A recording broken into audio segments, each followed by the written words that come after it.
So we're back to Anaconabot again, but it's a very similar argument to the Fakesagan argument, and it even contains the really cliche, empty, meaningless kind of arguments that are too often present, like why don't you just kill yourself? Like this is always just happening to me, it doesn't have anything to do with anything real in the world. I mean, you're basically explaining why Tyrannosaurus isn't a great model, and basically pointing out how human isn't any better than Tyrannosaurus and blah blah blah.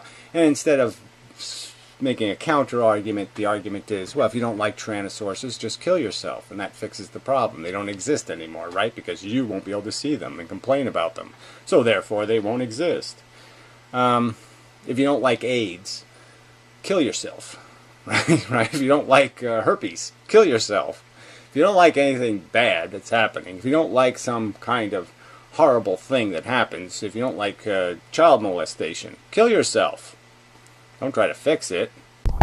Oh, come on, Gary. No offense, but that is weak. You know, considering how often the anti-natalist is asked the question, why don't you commit suicide? I think you kind of have to admit that it's an obvious question, because if it wasn't an obvious question, people wouldn't ask it right away the minute they hear what your beliefs are. And for you to just dismiss it in such a flippant way seems dishonest to me. Now you say, oh, if you don't like AIDS, why don't you kill yourself? Oh, if you don't like herpes, why don't you kill yourself? Well, Gary, if you were making videos about AIDS awareness, and somebody came up and said, hey, you don't like AIDS, why don't you kill yourself? Yeah, I agree, that would be ridiculous. If you were making videos for a herpes reduction advocacy group, and then people came up and said, oh, you don't like herpes, why don't you kill yourself? Yeah, that would be equally ridiculous. But your philosophy is called Ephelism, Ethel being the word life spelled backwards. So, since life itself is what you object to, how is it unreasonable for people to ask why you don't commit suicide and spare yourself the thing that you don't like? I mean, look at it this way, Gary. If I was a fluoride conspiracist, like Alex Jones, who you mention very often, and my whole spiel was about how fluoride is mind control and it calcifies the pineal gland and the government puts it in the water to dumb us down, and then I was brushing my teeth with Crest toothpaste 5 times a day and making videos about it, it would be perfectly reasonable for somebody to come up to me and say, hey, if you hate fluoride so much, why are you brushing your teeth with Crest toothpaste?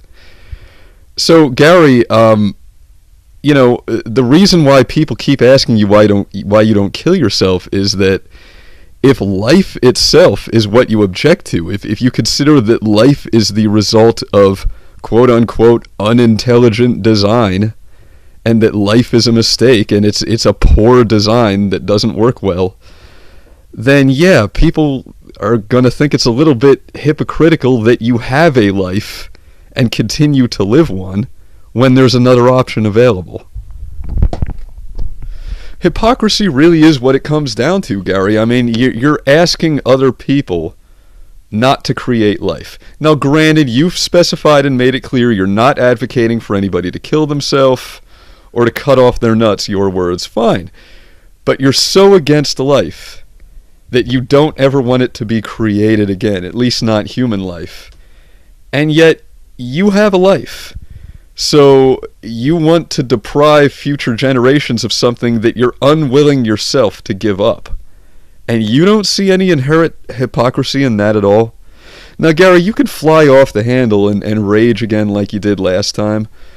But if what you're really trying to do is refine your philosophy as much as you can and get it to the point where it truly is airtight, then you should be grateful to me and other people for pointing out inconsistencies like this, because it'll help you to refine your philosophy and make it the best it can be, so that when you finally get down to writing your manifesto or your philosophical treatise or whatever you're going to be remembered for, you'll be ready to do it. You'll have worked out all the kinks.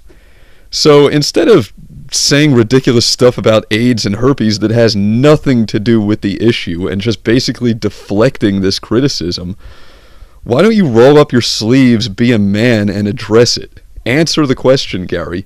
If you hate life so much and life is so bad and life is a mistake, why do you choose to continue living one? It's a fair question, Gary, and it deserves an answer.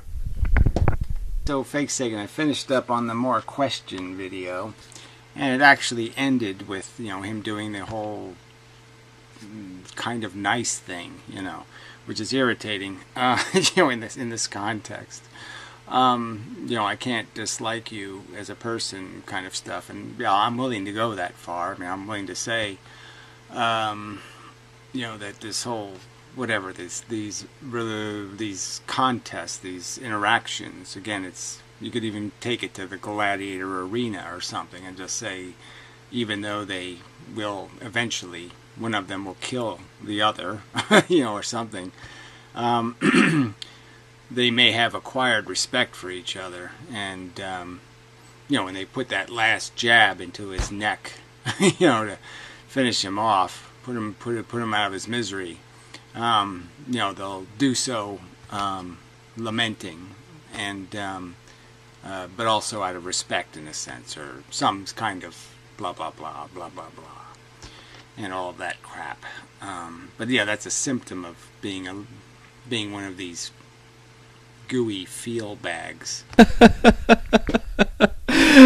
You like me, Gary. You have feelings. Faggot. I'm just kidding. I like you too.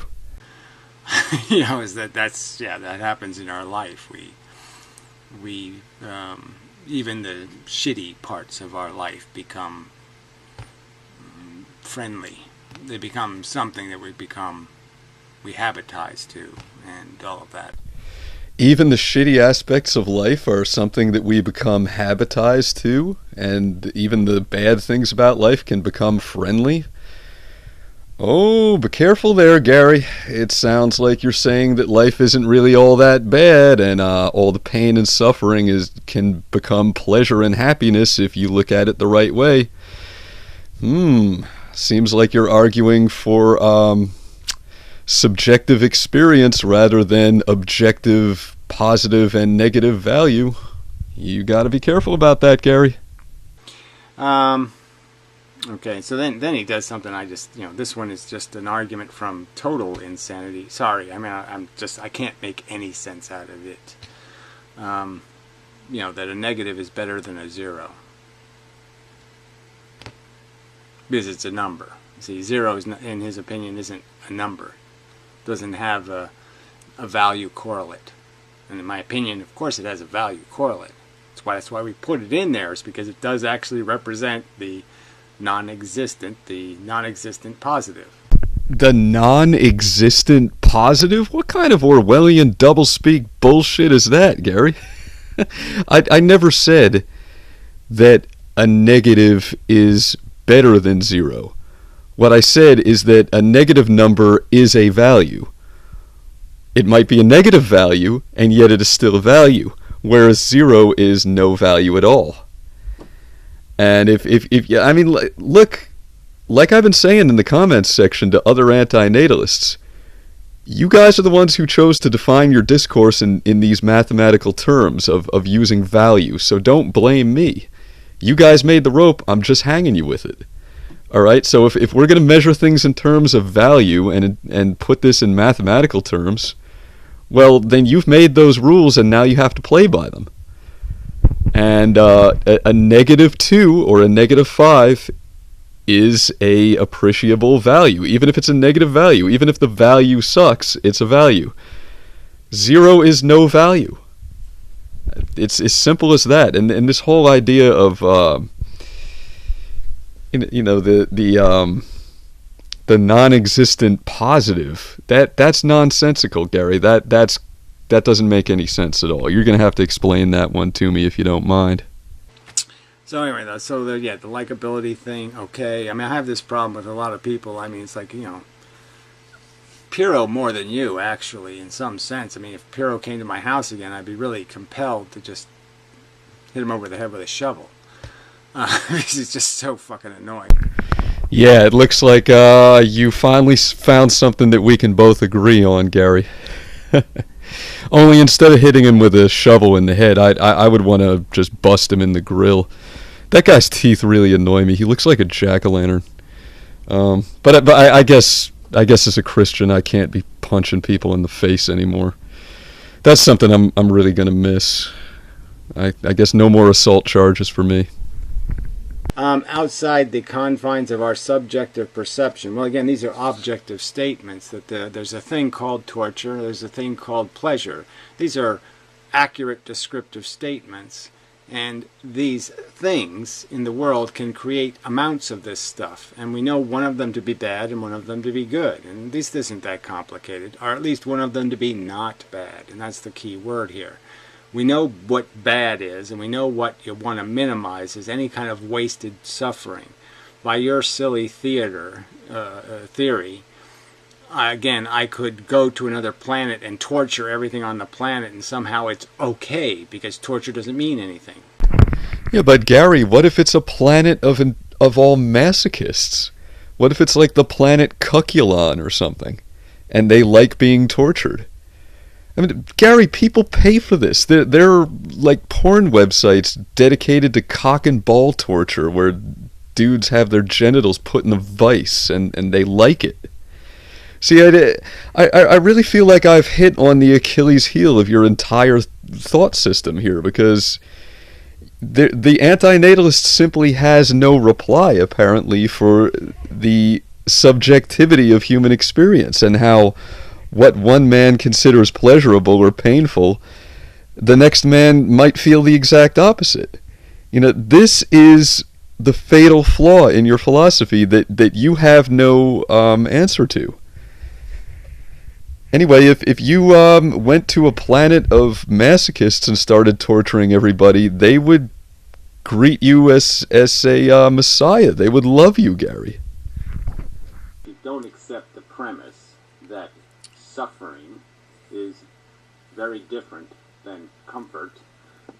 Gary, you already know that I don't accept that premise.